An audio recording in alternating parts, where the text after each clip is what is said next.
Rio se réveille et se retrouve dans un royaume de nuages avec un ange debout devant lui. Tout d'abord, l'ange l'informe qu'il est récemment mort, mais il lui dit aussi que Rio n'ira pas dans l'au-delà.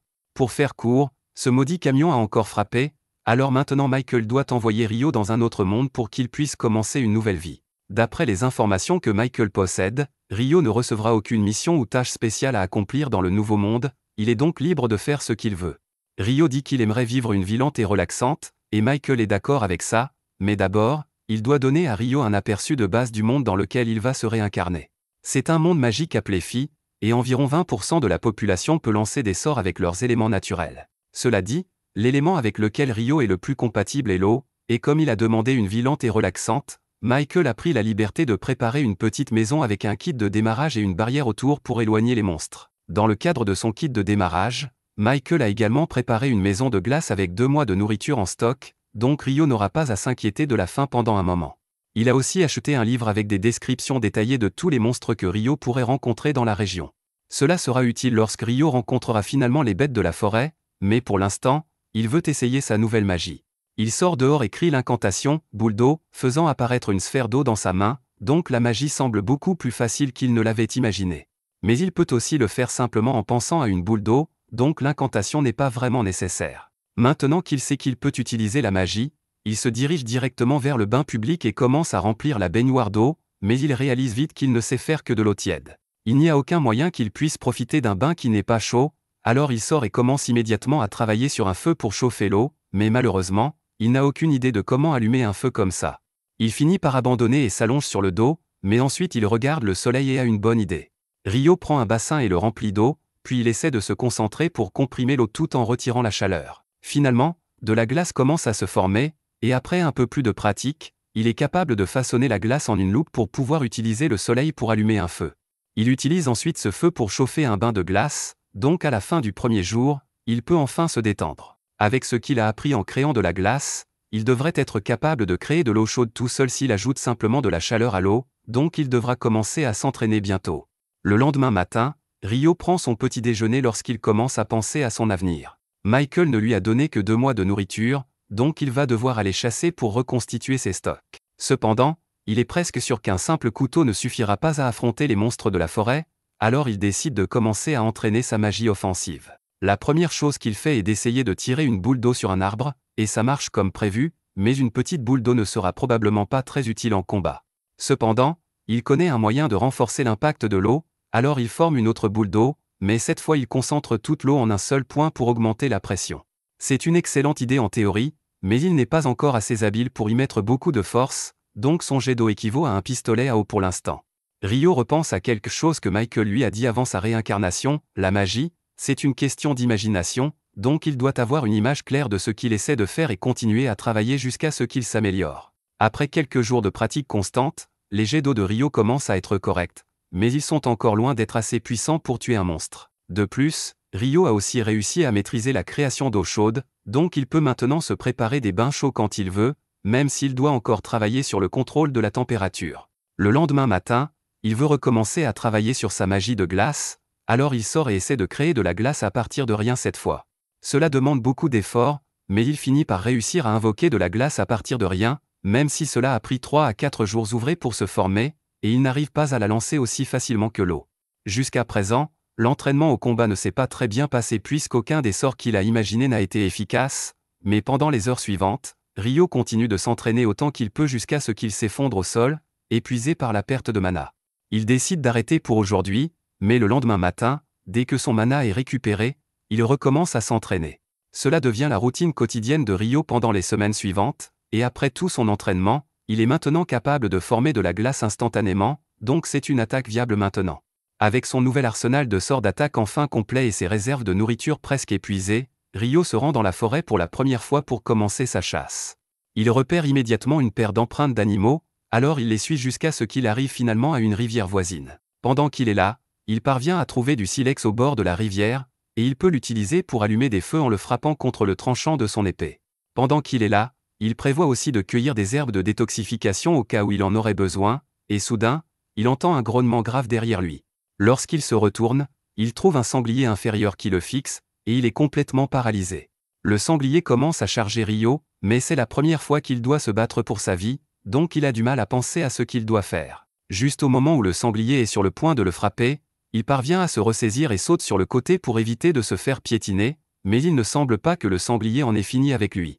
Heureusement, Rio a finalement retrouvé son calme, alors que le sanglier court vers lui, il crée une piste de glace pour le faire glisser, puis il forme plusieurs pointes de glace droit sur le chemin du sanglier, entraînant sa mort immédiate et brutale.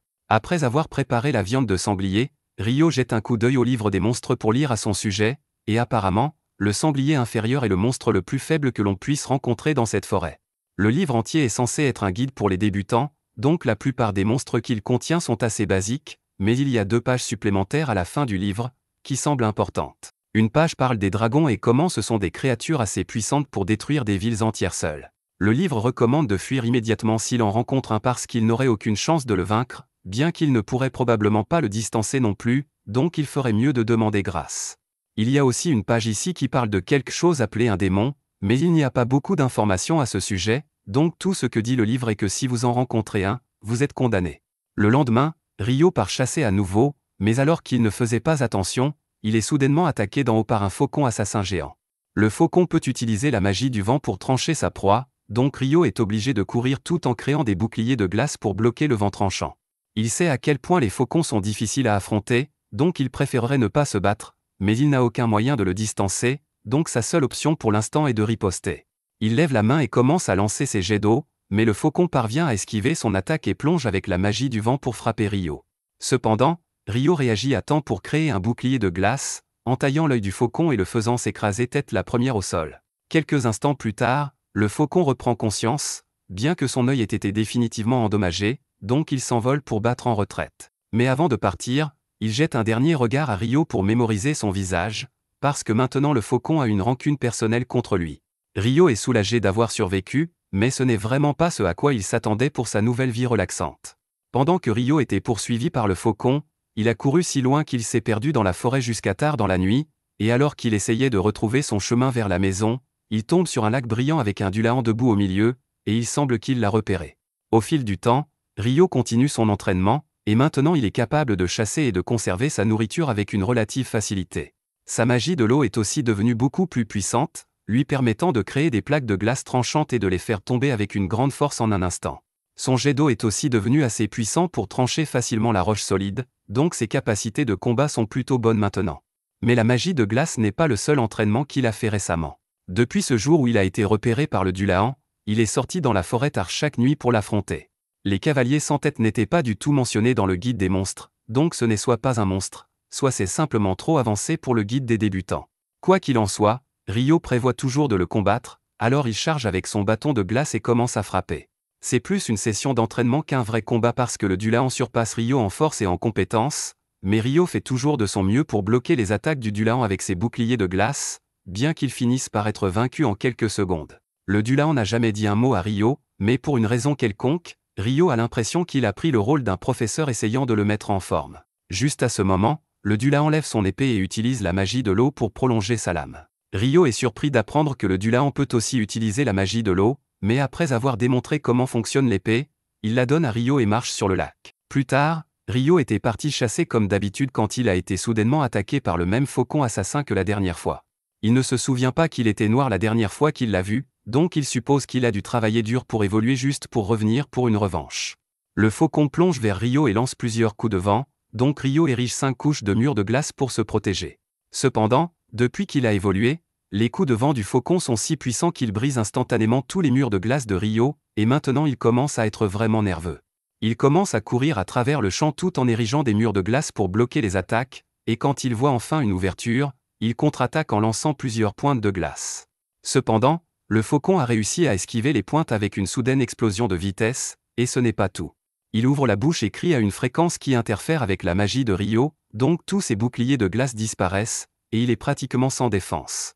Mais le faucon n'a toujours pas fini, donc il commence à planer devant Rio, et il peut dire que quelque chose de gros arrive, mais il ne sait pas quand. Quelques instants plus tard, Rio peut sentir l'électricité dans l'air alors qu'un éclair est tiré droit sur lui, et une attaque comme ça aurait été fatale, mais heureusement, il a pu utiliser un bâton comme paratonnerre et sauter pour se sauver. Pendant que Rio se remet du choc partiel qu'il vient de recevoir, Le faucon descend et essaie de l'achever avec ses serres, mais à la dernière seconde, Rio sort son épée de glace et part l'attaque. Le faucon l'affronte encore quelques fois, mais grâce à tout l'entraînement de Rio avec le Dullahan, il est capable de repérer rapidement une brèche dans les défenses du faucon et de le poignarder dans le cou. Après que le faucon est tombé au sol, Rio s'approche de lui parce qu'il peut comprendre ce qu'il ressent. Il a perdu un œil à cause de Rio, donc il voulait désespérément prouver qu'il était plus fort que lui, c'est pourquoi il a évolué en premier lieu, mais Rio a aussi passé son temps à essayer de devenir fort, donc à la fin, le faucon a quand même perdu. Après ça, Rio commence à rentrer chez lui, mais à sa grande surprise, il est soudainement confronté à un dragon. Il se souvient de ce que le livre disait sur les dragons étant invincibles, donc il pense qu'il est condamné, mais à sa surprise, le dragon commence à lui parler par télépathie. Le dragon ne semble pas vouloir blesser Rio d'aucune façon, en fait, il est juste coincé ici parce qu'il cherche actuellement un faucon noir qui est passé par ici, donc il se demandait si Rio l'avait vu dans les parages. Rio est content que le dragon ne soit pas hostile, mais il parle probablement du faucon qu'il vient de tuer, donc il s'excuse profondément et explique que le faucon l'a attaqué, donc il n'avait pas d'autre choix que de le tuer. Le dragon est surpris d'entendre qu'un humain comme Rio a pu tuer un faucon, mais il ne semble pas trop contrarié. D'un autre côté, le dragon est plutôt intrigué par l'épée que Rio porte parce qu'il la reconnaît comme celle du roi des fées, et pour qu'il l'ait donnée à un jeune garçon, Rio a dû faire quelque chose pour gagner ses faveurs. Le dragon a pris Rio en affection, et Rio a quelques questions qu'il espérait poser puisqu'il n'a toujours pas beaucoup d'informations sur ce monde. Lui et le dragon finissent par parler pendant quelques heures jusqu'à tard dans la soirée, mais leur conversation est interrompue parce que le dragon doit rentrer chez lui maintenant. Rio le remercie d'avoir répondu à ses questions, et le dragon le remercie aussi parce que ça fait une éternité qu'il n'a pas eu une conversation aussi intéressante. Ils se disent au revoir, mais pendant ce temps, Michael est au paradis en train de revoir les papiers de la réincarnation de Rio quand il remarque quelque chose qu'il a manqué plus tôt. Il semble que Rio ait reçu le trait caché de jeunesse éternelle pour une raison quelconque, et Michael trouve ça étrange parce qu'il n'a pas vu quelqu'un avec un trait caché depuis qu'il a envoyé une héroïne à fille il y a 10 000 ans. Un jour, Rio se rend à la plage parce qu'il a eu récemment une envie de sel, mais lorsqu'il arrive, il trouve l'épave d'un navire échoué. Il s'approche du navire pour voir s'il y a des survivants et découvre un corps gisant à côté. Mais en vérifiant, il se rend compte que l'homme est déjà mort, donc il ne peut rien faire pour l'aider. Cependant, à ce moment-là, Rio entend un grognement de l'autre côté de la plage. Il regarde dans cette direction et est heureux de voir que quelqu'un a en fait survécu au naufrage. Le navire a été détruit par un monstre marin géant pendant une tempête massive, alors Abel était certain qu'il allait mourir en mer. Mais à sa grande surprise, il se réveille dans un lit chaud. Tous ses affaires ont été posées sur la table à côté de lui, alors il les prend et commence à explorer les lieux, car il ne sait pas où il se trouve. Il sort dans l'espoir de repérer un point de repère, mais tout ce qu'il voit autour de la maison est une épaisse ligne d'arbres. C'est alors que Rio sort de la maison et dit qu'il est content de voir Abel debout. Abel est choqué de réaliser que Rio est là, car il n'a pas du tout senti son approche. Mais à part ça, il trouve que Rio est habillé de manière très étrange. Il s'apprête à demander pourquoi Rio n'a aucun sens du style, mais il se ravise en réalisant que ce serait impoli de dire ça d'emblée. À la place, il remercie d'abord Rio de lui avoir sauvé la vie. Rio répond qu'il n'y a pas de quoi le remercier, car tout ce qu'il a fait, c'est transporter le corps d'Abel ici. Malheureusement, Abel était le seul encore en vie quand Rio les a trouvés, donc tous les autres à bord du navire sont morts depuis longtemps. Abel est un peu surpris que d'autres personnes se soient échouées avec lui, mais il explique à Rio qu'il n'a pas le temps de trop s'inquiéter de leur mort, car tous les autres à bord étaient des passeurs illégaux. Rio ne sait pas exactement ce qu'Abel entend par passeur, mais pour l'instant, Abel doit avoir très faim après un tel naufrage, alors Rio lui propose de lui préparer à manger. Pendant qu'il mange, Abel finit par demander à Rio pourquoi il ne porte qu'un pagne. Rio explique qu'il n'a tout simplement pas d'autres vêtements. Abel demande pourquoi Rio ne va pas acheter des habits, mais il s'arrête, pensant que Rio n'a peut-être pas assez d'argent pour se payer des nécessités, et que ce serait mal poli d'aborder le sujet. Rio est effectivement fauché en ce moment, mais même s'il avait de l'argent, il ne pourrait rien acheter car il n'y a ni ville ni village près de chez lui. Abel est choqué d'entendre ça, mais pour quelqu'un qui vit seul ici, il est impressionné par la façon dont Rio se débrouille. Il lui demande s'il a utilisé le couteau sur la table pour chasser la viande qu'il mange, mais Rio répond que le couteau sert surtout à dépecer ses prises. Quand il chasse, il utilise généralement sa magie de l'eau, et pour le prouver, il crée un peu d'eau pour remplir une cruche. Abel est émerveillé, car même dans les plaines centrales, seule la moitié des gens savent utiliser la magie. Rio, quant à lui, est surpris d'apprendre que la magie est si répandue, car Mike lui avait dit que seulement 20% de la population pouvait manier la magie. Après le déjeuner, Abel demande à Rio de le ramener à l'épave, car il a besoin d'y vérifier quelque chose. Rio accepte de le guider jusqu'à la côte, et pendant leur marche, Abel demande pourquoi Rio n'utilise pas de bâton magique alors qu'il est magicien. Rio est un peu confus, car il n'en a jamais eu besoin, mais Abel réalise alors que si Rio ne peut même pas acheter des vêtements, il ne peut évidemment pas se procurer un bâton non plus.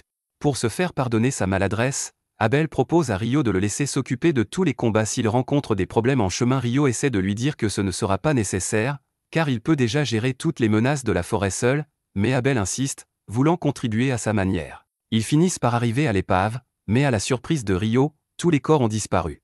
Il pense qu'un monstre a dû venir les manger à un moment donné, et qu'Abel a eu beaucoup de chance que Rio l'ait trouvé avant qu'il ne lui arrive quelque chose. Après avoir fouillé l'épave un moment, Abel se rend compte que ce qu'il cherche n'est pas là, alors il arrête de chercher. Rio lui demande ce qu'il compte faire maintenant, et Abel répond qu'il va rejoindre ses amis, bien que ce soit plus facile à dire qu'à faire. Se rendre à la ville de Long serait un bon début pour retrouver ses amis, mais il est presque certain qu'ils sont bien plus au sud de Long, et il ne sait pas combien de temps il lui faudra pour rentrer. Il craint de devoir se préparer à un long voyage solitaire, mais il a alors une idée et demande à Rio s'il veut l'accompagner. Rio est un peu stupéfait par cette offre, mais Abel explique qu'il ne connaît pas du tout cette région et qu'il aurait vraiment besoin d'un guide pour rentrer. Rio y réfléchit un instant et réalise qu'il n'a pas vraiment de raison de rester ici. Il est aussi curieux d'en apprendre plus sur les autres habitants de ce monde, alors il accepte d'accompagner Abel. Cependant, il a quelque chose à régler d'abord et demande s'ils peuvent partir demain matin. Abel n'a aucune objection, alors il retourne à la maison de Rio pour l'instant. Plus tard dans la soirée, Rio se prépare à sortir seul dans la forêt. Abel trouve bizarre que Rio veuille aller voir quelqu'un à cette heure, surtout après avoir dit qu'il n'y avait personne d'autre dans les environs, mais il ne veut pas trop s'immiscer dans les affaires personnelles de Rio, alors il ne dit rien. Rio se rend dans la forêt et finit par rencontrer Dulahan. Il lui annonce qu'il va quitter la forêt pour un certain temps et que ce sera peut-être leur dernier entraînement ensemble pour un moment, alors il compte se battre à fond. Rio brandit son épée et charge Dulahan, qui parvient toujours à bloquer toutes ses attaques. Mais Rio s'est tellement amélioré que ses coups sont assez puissants pour repousser Dulahan pour une fois. Cependant, Dulahan est bien plus compétent que Rio, et après un long combat, Rio s'effondre à genoux, vaincu. Leur match terminé, Dulahan commence à marcher lentement vers le lac. Rio se relève et le remercie pour tout l'entraînement qu'il lui a offert. C'est grâce à l'aide de Dulahan que Rio a pu survivre si longtemps dans cette forêt, et Dulahan considère désormais Rio comme son précieux élève. En guise de cadeau d'adieu, il lui offre une robe spéciale, et Rio est très reconnaissant. Le lendemain matin, Rio et Abel sont enfin prêts à partir. En s'éloignant, Rio dit un dernier au revoir à sa première maison dans ce monde. Alors qu'il s'enfonce dans la forêt, il rencontre rapidement un sanglier monstrueux. Abel demande à Rio de reculer et de le laisser s'en occuper. Il tire son épée et charge le sanglier en criant une technique de combat appelée empalement total. En un instant, un trou traverse le corps du sanglier. Rio est impressionné par ce qu'il vient de voir et demande à Abel ce que sont les techniques de combat. Abel explique que ceux qui ne peuvent pas utiliser la magie combattent avec des techniques appelées skills, qui leur permettent d'accomplir des choses incroyables, comme ce qu'Abel vient de faire au sanglier. Après une journée de marche dans la forêt, ils arrivent finalement dans une zone marécageuse, mais elle est remplie d'hommes lézards. Abel préfère éviter tout combat et propose de faire un détour par les bois. Cependant, pendant leur détour, Rio sent quelque chose les approcher lentement. Il attire l'attention d'Abel et l'informe que les hommes lézards les suivent. Abel dit qu'ils vont devoir les affronter et prépare son épée, mais Rio lui dit qu'ils sont trop nombreux pour qu'Abel puisse les combattre seul. S'il compte les vaincre avec de la magie, Abel ne comprend pas comment Rio compte battre un groupe d'hommes lézards à lui seul. Mais alors que les lézards émergent des arbres, Rio les abat instantanément avec plusieurs pics de glace. Abel est choqué par ce qu'il vient de voir, mais ils sont encore en plein combat, alors il devra garder ses questions pour plus tard. Une fois tous les hommes lézards neutralisés, Abel demande à Rio d'expliquer quel sort il vient d'utiliser. Rio ne comprend pas la question, car il a simplement lancé plusieurs sorts de glace ordinaires, mais d'après ce qu'Abel sait, un mage ne devrait pouvoir lancer qu'un seul sort à la fois. Abel tient cette information d'un mage du vent, alors Rio pense que la limite d'un sort à la fois doit être spécifique à la magie du vent, car il n'a jamais eu de problème à lancer plusieurs sorts d'eau en même temps. Avant de repartir, Rio crée un verre d'eau pour Abel, car ils doivent rester hydratés. Mais Abel remarque que l'incantation utilisée cette fois est différente de celle utilisée précédemment pour créer de l'eau, et cela éveille sa curiosité. En réalité, Rio n'a même pas besoin d'incantation, il trouve juste que ça a l'air cool, mais il ne veut pas qu'Abel le trouve bizarre, alors il fait comme si de rien n'était. Ils finissent par sortir de la forêt et arrivent dans une plaine dégagée, mais sans s'en rendre compte, ils ont pénétré dans un territoire de golems de pierre. Abel et Rio doivent esquiver les rochers qu'on leur lance. C'est la première fois que Rio voit des golems de pierre, et il est surpris, car ils ne ressemblent pas du tout à ce qu'il imaginait. Abel court en avant et essaie d'utiliser sa technique d'empalement total sur les golems, mais bien qu'il parvienne à percer un trou dans l'un d'eux, le golem se referme instantanément. Il ne pourra pas avancer comme ça. Comme les golems peuvent se régénérer, Ryo pense qu'il faut les détruire en une seule attaque, et il a justement le sort parfait pour ça. Il demande à Abel de s'écarter car il veut essayer quelque chose. Une fois Abel en sécurité, Ryo utilise sa magie pour invoquer un glaçon, un très gros glaçon. Il laisse ensuite tomber le glaçon sur 2 des golems, et même lui est un peu effrayé par la puissance destructrice de cette attaque. Il fait la même chose avec les autres golems jusqu'à ce qu'il n'en reste qu'un, mais celui-ci ne bouge plus pour une raison inconnue. Ryo suppose que les golems puisaient leur énergie dans le sol pour attaquer, alors maintenant que celui-ci est tombé, il ne peut plus rien faire. Il repère aussi une énorme pierre magique au fond du golem et prévoit de l'emporter, mais c'est dommage qu'il ne puisse pas en récupérer plus, car tous les autres golems ont été écrasés. Ils installent leur campement pour la nuit, et pendant leur conversation, Abel mentionne que les donjons abritent des monstres comme les golems. Dès que Ryo entend le mot au donjon, il s'enthousiasme et demande pourquoi Abel n'en a pas parlé plus tôt. Abel ne pensait pas que Ryo serait si intéressé par le sujet, mais s'il veut vraiment voir un donjon, alors il a de la chance, car le seul donjon des plaines centrales se trouve à Long, la ville où ils se rendent. Ryo demande s'il y a autre chose qu'il devrait savoir, alors Abel lui demande s'il connaît les nains et les elfes. Ryo en a un peu entendu parler, mais il veut plus de détails. Abel explique que les nains sont des gens petits et forts, doués pour l'artisanat, et qu'il y en a pas mal à Long. Quant aux elfes, la plupart vivent dans les forêts et n'interagissent pas souvent avec les humains, donc Abel ne connaît qu'un seul elfe à Long. Le lendemain matin, ils continuent vers le nord, et Ryo dit qu'une fois qu'ils auront passé les montagnes là-bas, ils trouveront la civilisation humaine. Abel a essayé de ne pas trop s'immiscer dans les affaires personnelles de Ryo, mais il est très curieux de savoir comment Ryo peut connaître la route alors qu'il n'est jamais allé dans un village humain. En réalité, Ryo a obtenu ces informations lors de sa conversation avec le dragon, mais il est sûr que cette révélation affolerait Abel, alors il lui dit qu'il vaut mieux qu'il ne sache pas. Quelques instants plus tard, Ryo sent une présence terrifiante à proximité, et à leur horreur, il se retrouve face à un griffon géant. Aucun des deux n'est de taille à affronter un tel monstre, alors Ryo réagit vite et sort de sa besace la viande qu'il avait gardée pour plus tard, qu'il lance en l'air. Abel fait de même, et le griffon attrape aussitôt la viande. Il a maintenant assez de nourriture pour la journée et décide de les laisser tranquilles. Ils sont tous deux extrêmement soulagés d'avoir survécu. Abel dit que des monstres comme les griffons n'ont pas été aperçus près des humains depuis des siècles, donc cette montagne doit probablement éloigner les monstres les plus puissants de la civilisation.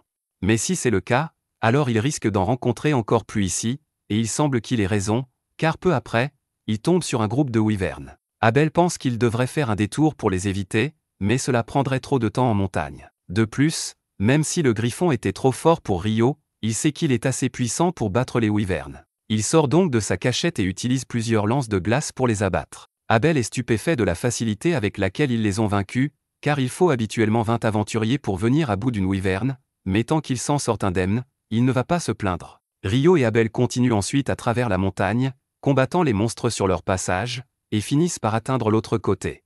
Ils sont désormais un peu plus près de la civilisation. Après quelques jours à se frayer un chemin à travers les montagnes, Abel et Ryo parviennent enfin à atteindre les plaines. Ryo est un peu déçu car il s'amusait beaucoup à tuer tous ces wyverns, mais Abel ne comprend pas comment il peut appeler ça amusant. Cependant, il admet que toutes les pierres de wyvern qu'ils ont collectées sont un bon bonus, donc ce voyage a été très productif. Abel finit par repérer une route au loin s'étendant en ouest et la reconnaît comme celle qui mène à la ville de Kiat. S'ils vont dans cette direction, ils devraient arriver assez vite. Ryo a hâte de voir à quoi ressemblent les villes de ce monde, et comme ils s'arrêteront à Kiat pendant un moment, Abel suggère à Ryo d'essayer la nourriture là-bas car elle est vraiment bonne. Les deux finissent par arriver à Kiat, et la première chose qu'ils font est de se rendre dans un restaurant. Là, Abel dit à Ryo qu'il devrait probablement s'inscrire à la guilde des aventuriers une fois arrivé à Long, car cela servirait de carte d'identité pour lui. Ainsi, il pourrait voyager dans n'importe quelle ville du royaume sans qu'Abel ait besoin de se porter garant pour lui comme il l'a fait pour que Ryo puisse entrer à Kiat. De plus, Ryo pourrait aussi vendre toutes les pierres magiques qu'il a collectées à la guilde, donc c'est la chose naturelle à faire. Juste à ce moment-là, leur nourriture arrive, et Ryo est choqué lorsqu'il voit ce qu'il y a dans l'assiette devant lui, c'est du curry. Il n'avait même pas imaginé que le curry pouvait exister dans ce monde, et en tant que personne qui a mangé de la viande et des légumes fades depuis son arrivée, il meurt d'envie d'épices. Le lendemain, Ryo et Abel quittent Kiat pour continuer leur voyage, et après un moment, ils arrivent enfin à la ville de Long. En approchant des portes, le garde posté à l'entrée reconnaît Abel et est choqué de le voir, car il avait été déclaré disparu il y a des mois.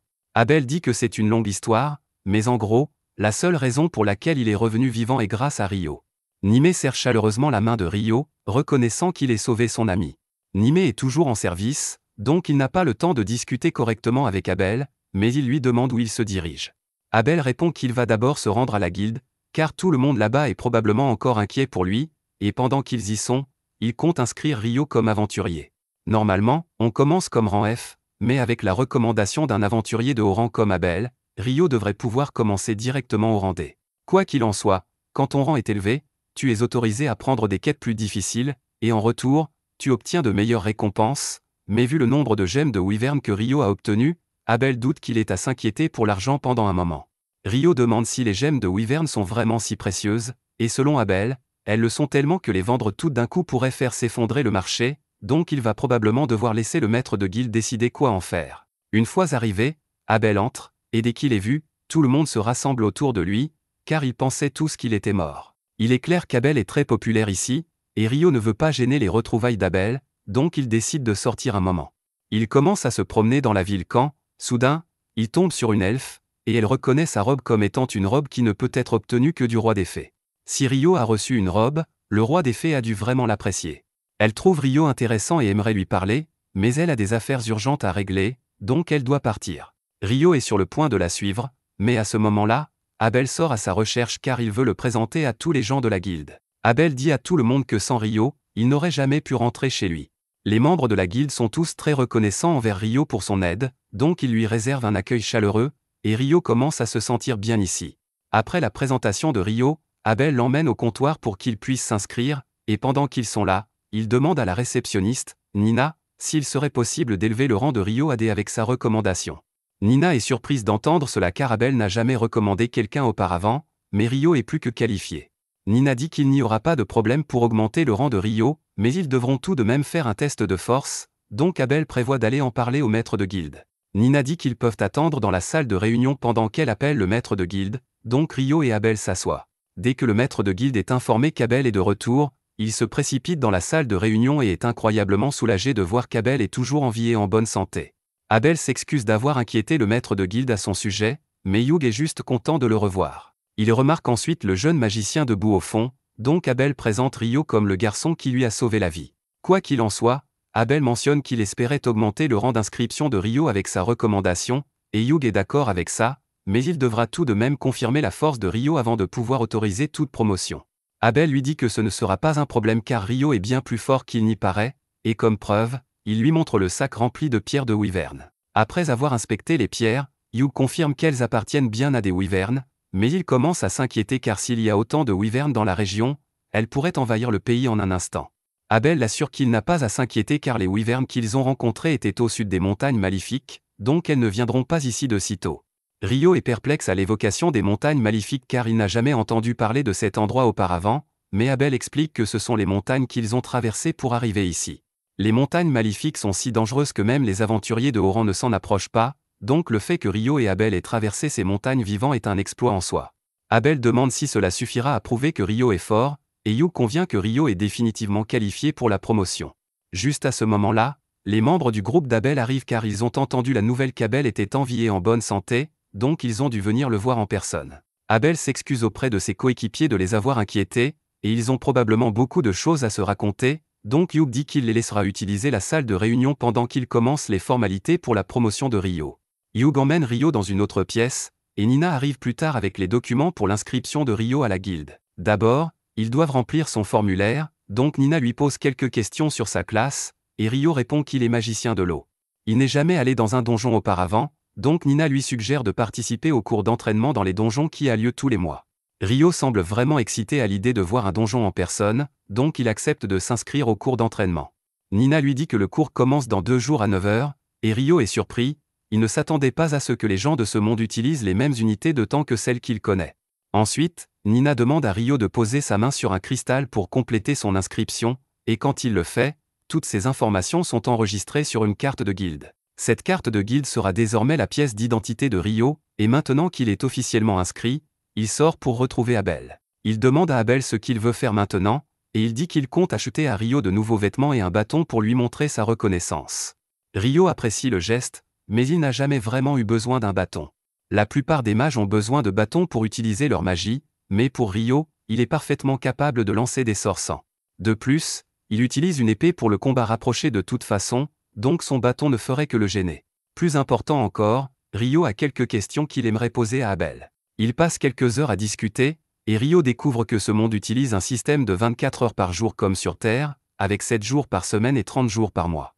Il utilise aussi le système métrique pour les mesures, donc Ryo suppose que quelqu'un a dû être réincarné ici avant lui et a eu un énorme impact sur le fonctionnement du monde actuel. Il se fait assez tard maintenant, donc Abel pense qu'il est temps de retourner à la guilde, et en tant qu'invité d'honneur, il dit que Ryo doit venir aussi. Ryo ne comprend pas ce qu'il veut dire au début, mais quand il retourne à la guilde, il réalise qu'une fête a été organisée pour lui et Abel. Tout le monde est de bonne humeur, donc la fête est très animée, presque un peu trop animée d'ailleurs, car le lendemain matin, Ryo est complètement épuisé. Nina s'excuse au nom de tout le monde d'avoir tant fatigué Ryo, mais il dit que ce n'est pas grave puisque c'est en partie de sa faute pour avoir autant bu. Ryo restera dans le logement de la guilde pour le moment, donc Nina l'emmène à sa chambre et lui présente ses nouveaux colocataires. Celui-ci est Nils, tandis que le blond au fond s'appelle Eto, et ils sont tous deux ravis de rencontrer Ryo. Comme tout le monde semble bien s'entendre, Nina dit à Ryo qu'elle doit retourner à la réception, donc elle part maintenant, mais avant de partir, elle lui rappelle que le cours d'introduction au donjon est demain, donc il ne devrait pas être en retard. Une fois que Nina est partie, Nils commence à parler à quel point il la trouve sexy, mais Eto lui dit d'arrêter parce qu'il n'y a aucune chance que Nina sorte avec un raté comme lui. Ensuite, Eto salue Ryo et dit qu'il aimerait garder les choses informelles ici pour qu'ils puissent devenir amis. Ryo dit qu'il aimerait être ami aussi, et Eto est content de l'entendre car il avait peur que Ryo soit un connard prétentieux comme Dan de la chambre 1. Un moment plus tard, on frappe à la porte, et c'est Nina à nouveau. Elle s'excuse de déranger, mais elle vient d'avoir un nouvel aventurier inscrit qui a besoin d'un logement, donc elle veut l'installer dans cette chambre aussi. Il dit s'appeler Amen, mais les autres sont surpris qu'il soit un aventurier car il n'a clairement pas l'âge. Amen admet qu'il n'a que 16 ans, mais ses deux parents sont morts, donc il n'avait pas beaucoup d'options pour gagner sa vie. Eto dit à Amen qu'il n'y a pas de honte à ça puisque c'est comme ça que la plupart des gens finissent par devenir aventuriers, et apparemment, Amen prévoit aussi de suivre le cours sur les donjons demain, donc Nina demande à Ryo d'y aller avec lui. Pendant que Ryo fait connaissance avec ses nouveaux colocataires, Abel raconte à ses coéquipiers tout ce qui s'est passé pendant qu'ils traversaient les montagnes maléfiques, mais la magicienne Lynn refuse simplement de croire qu'un garçon comme Ryo est capable d'une telle magie puissante. Bien sûr, les murs de glace peuvent être faits avec de la magie, mais ils sont généralement si minces qu'ils ne peuvent bloquer aucun dégât, et quelque chose comme conjurer un énorme cube de glace pour le lancer sur son ennemi est tout simplement impossible. Abel affirme qu'il a vu Ryo le faire de ses propres yeux, mais Lynn ne peut toujours pas l'accepter.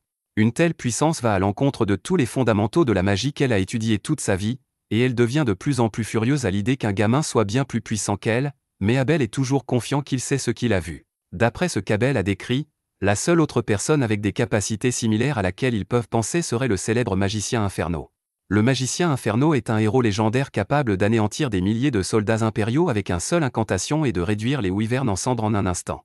Cela semble absurde de comparer Ryo à quelqu'un d'aussi renommé, mais si sa puissance est vraiment au niveau du mage Inferno, alors Rya s'inquiète de ce qui pourrait arriver si Ryo se retournait contre eux et rejoignait l'Empire de Buis. Cependant, Abel est certain que cela n'arrivera jamais parce que Ryo ne trouve pas l'Empire de Buis cool, et c'est ce qui compte le plus pour lui. Quelques jours passent, et Ryo a suivi assidûment le cours d'entraînement au donjon, mais pour la leçon d'aujourd'hui, l'instructeur dit à tout le monde qu'ils vont entrer dans un vrai donjon pour la première fois. Il demande si quelqu'un a des questions à lui poser concernant les donjons, donc Ryo lève la main et demande s'il y a des mécanismes de téléportation qui permettent de voyager vers des étages déjà explorés. L'instructeur est impressionné que Ryo soit au courant de ça, mais bien que ce genre de choses existe dans le donjon du Sud, il dit à Ryo qu'il n'en trouvera pas ici. Peu après, tout le monde arrive à l'entrée du donjon, et l'instructeur explique que la ville de Long a en fait été construite autour du donjon, donc il est pratiquement en son centre. Tous les 2 ans, un phénomène appelé le mascaret se produit, ce qui signifie que la population de monstres dans le donjon augmente rapidement, et un tel événement met les gens de la ville en danger d'être attaqués, donc ces doubles murs ont été construits pour contenir les monstres. Ryo trouve intéressant que Long ait un mur extérieur et un mur intérieur aussi, mais Amen est juste inquiet car l'événement du mascaret semble vraiment effrayant. L'instructeur le rassure qu'il n'y a pas à s'inquiéter puisque le mascaret ne se produit qu'une fois tous les quelques ans, donc les chances qu'il se produise maintenant sont extrêmement faibles. Le groupe arrive bientôt au premier étage du donjon, et l'instructeur leur dit qu'il n'y a que des monstres basiques à ce niveau, donc tout le monde est libre d'explorer autant qu'il le souhaite, mais il devrait rester à proximité en cas d'urgence. Ryo et Amen partent seuls pour explorer la zone, et peu après, Ryo sent un monstre devant eux, donc il dit à Amen qu'ils le combattront ensemble. En avançant dans la grotte, ils finissent par repérer le monstre, et c'est juste une fourmi soldat ordinaire, donc Ryo dit à Amen qu'il va la clouer au sol, et quand il l'aura fait, il veut qu'Amen l'achève. Amen dit qu'il comprend le plan, donc Rio lance de la magie de glace pour percer les membres de la fourmi, et pendant qu'elle est immobilisée, Amen court vers elle et lui tranche la tête. Rio le félicite pour sa première victoire sur un monstre, et Amen se sent vraiment bien, mais il reste encore à faire puisqu'ils doivent récolter la pierre magique du cadavre de la fourmi avant de retourner. Plus tard dans la soirée, Rio et Amen retournent au logement de la guilde, et quand les deux autres entendent qu'ils ont réussi le cours, ils organisent une fête pour eux. Eto était honnêtement impressionné car il ne s'attendait pas à ce que Rio et Amen puissent vaincre une fourmi soldat lors de leur première incursion dans le donjon, mais Amen dit qu'il n'a pas vraiment fait grand-chose.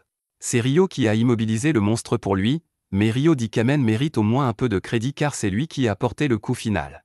Nils leur demande ce qu'ils prévoient de faire maintenant qu'ils sont certifiés pour les donjons, et Amen dit qu'il aimerait retourner dans le donjon et continuer à explorer, mais l'idée d'y aller seul l'effraie, donc il ne sait pas quoi faire. Rio dit qu'il serait heureux d'y aller avec Amen s'il cherche un partenaire, puisqu'il prévoyait de descendre au 3e étage du donjon de toute façon.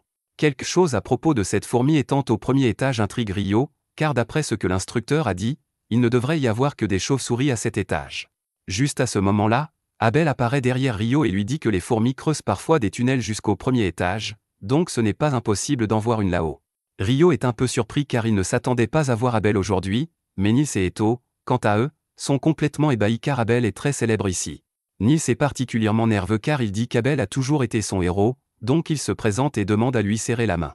Abel est toujours heureux de rencontrer les nouveaux aventuriers, donc il accepte de lui serrer la main et lui rappelle amicalement de ne pas en faire trop lors des quêtes car la survie devrait être sa priorité absolue.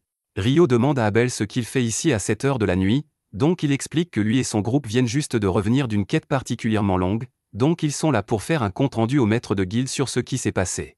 En parlant de son groupe, ils entrent en le cherchant, et ils en ont marre qu'Abel se faufile toujours quand ils ont des réunions, donc Warren le jette sur son épaule et emporte Abel hors de la pièce.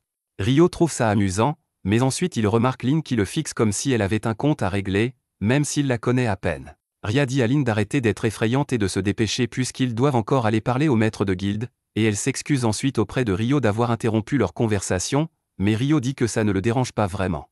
En sortant, Ria réprimande Lynn parce que c'est impoli de fixer les gens comme ça, mais Lynn n'a pas pu s'en empêcher car elle ne peut pas s'empêcher d'être curieuse à propos de Rio après avoir appris qu'il est soi-disant un mage incroyable. Pour être honnête, Ria est aussi intéressée de voir ce que Rio peut faire, mais Abel leur dit qu'il n'y a pas besoin de se précipiter car tôt ou tard ils auront l'occasion de voir Rio au combat. Le lendemain, Rio et Amen retournent dans le donjon, et ils conviennent d'utiliser la même stratégie que la veille, donc Rio utilise sa magie de glace pour neutraliser les monstres et Amen les achève avec son épée. Pendant qu'ils font une pause, Rio demande à Amen où il a appris à se battre car son style lui rappelle celui d'Abel. Amen explique qu'il a été enseigné par un vieil homme nommé Kiro, et Kiro a apparemment étudié l'épée dans une des célèbres écoles d'épée de la capitale royale, donc c'est probablement là que le style d'Amen est basé.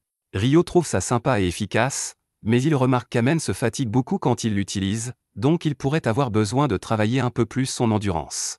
Amen est un peu vexé car il pense qu'il n'est pas assez bon pour devenir un vrai aventurier avec sa faiblesse, mais Rio le rassure qu'il a juste besoin de continuer à s'entraîner pour s'améliorer. Même pour quelqu'un d'aussi fort qu'Abel, il s'assurait toujours de faire son entraînement quotidien, peu importe quoi, quand il voyageait avec Rio, ce qui montre à quel point une pratique régulière peut avoir un effet sur tes capacités. Tôt le lendemain, Rio se prépare à partir à nouveau, mais cette fois il ne va pas dans le donjon car il a d'autres plans. Il voulait apprendre l'alchimie, donc il se rend à la bibliothèque pour voir ce qu'il peut trouver. Une fois arrivé, il demande au bibliothécaire de l'aider à trouver la section alchimie, et il est émerveillé par l'énorme quantité de livres dans cet endroit. Le bibliothécaire finit par emmener Rio à la section alchimie pour débutants, et il passe les quelques heures suivantes à étudier autant qu'il peut, mais il y a des limites à ce qu'on peut faire avec un temps limité, donc il commence à envisager d'acheter les livres directement pour pouvoir étudier à la maison. Assis sur l'un des bancs de la place de la ville, Rio réalise soudain que le ciel s'assombrit, donc il lève les yeux et est choqué de voir le soleil soudainement obscurci. Au moment suivant, tous les gens autour de lui disparaissent, et il le sent instinctivement, il ne peut pas se reposer avec des monstres à proximité, la sensation est comme s'il était en alerte maximale. Une seconde plus tard, une énorme explosion de feu est envoyée droit sur Rio, donc il utilise plusieurs boucliers de glace pour la bloquer. Il a heureusement réussi à survivre à l'incendie, mais ça a endommagé son bouclier, et il est terrifié en voyant une femme démoniaque et sexy marcher lentement vers lui. Rien qu'en la regardant, Rio peut dire que Léonore est une adversaire terrifiante, donc son premier réflexe est de fuir aussi vite qu'il peut, mais il doute de pouvoir s'échapper puisque cet espace semble être une sorte de dimension parallèle. Léonore envoie une autre explosion vers lui, et Rio parvient à la bloquer avec ses murs de glace, mais ensuite elle utilise de la magie du vent pour envoyer une rafale pointée vers le cœur de Ryo. Ryo ne s'y attendait pas, donc il n'a pas pu réagir à temps, mais heureusement, sa robe semble avoir dissipé la rafale de vent avant qu'elle ne lui fasse des dégâts. Léonore reconnaît cette robe comme étant une robe du roi des fées, et elle se demande ce qu'un garçon humain a pu faire pour mériter la faveur du roi des fées, mais ce n'est pas comme si ça comptait beaucoup de toute façon. Puisque la magie du vent et du feu n'a pas fonctionné contre Ryo jusqu'ici, elle décide de faire les choses à l'ancienne et sort son épée pour pouvoir le trancher. Ryo sort aussi son épée pour la contrer, et ils semblent tous deux être à égalité en termes de vitesse à l'épée, mais Ryo pense qu'il peut la surpasser en endurance car l'entraînement du roi des fées était bien plus dur que ça. Léonore essaie d'utiliser sa magie pour prendre l'avantage, mais la vitesse d'incantation de Ryo est bien plus rapide que la sienne, donc il annule son sort avant même qu'elle n'ait fini. Les deux s'affrontent à nouveau, et une fois que Ryo repère une ouverture, il libère une pluie de stalactites de glace pour tenter d'immobiliser Léonore. Cependant, elle utilise le feu pour faire fondre la plupart des glaces et crée ensuite deux gros murs de pierre pour bloquer le reste.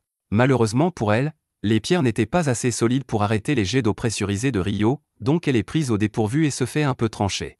Ryo profite de l'occasion pour se ruer pour un coup final, mais quand il croise le fer avec elle, il remarque que ses blessures guérissent, donc elle doit avoir un facteur de régénération, et des égratignures mineures comme ça ne suffiront probablement pas à la ralentir. Léonore repousse Ryo et le plaque contre un bâtiment, mais au moment suivant, elle se retrouve entourée de dizaines de bulles d'eau, et dès qu'elles entrent en contact avec sa peau, les bulles s'évaporent instantanément, faisant bouillir la peau de Léonore directement sur son visage. Elle s'enfouit dans les rochers pour se cacher de l'eau bouillante, et une fois qu'elle a récupéré, elle est euphorique car c'est la première fois qu'un humain lui a fait ressentir une vraie douleur, et elle a plutôt aimé ça. Elle adorerait continuer à se battre avec Ryo, mais malheureusement, la zone de cloître est sur le point d'expirer, donc son temps est écoulé. Elle est déçue de ne pas avoir pu le tuer, mais vu la force de Ryo, elle est sûre qu'ils finiront par s'affronter sur le champ de bataille à nouveau, d'une manière ou d'une autre. Sur ce, le cloître est dissipé, et Léonore disparaît, donc Ryo est incroyablement soulagé. Il réalise qu'il doit vraiment s'améliorer car sans cette robe magique, il aurait un trou dans la poitrine en ce moment, mais comme il n'aura pas à affronter Léonore avant un moment, il décide d'aller acheter ses livres auxquels il pensait avant qu'elle n'apparaisse. Ryo se rend à la guilde pour vérifier son solde, et à sa grande surprise, il est chargé. Il se souvient qu'Abel lui a dit que ces pierres de Wyvern étaient vraiment précieuses, mais il n'aurait jamais pensé que vendre juste une de ces pierres lui rapporterait autant d'argent.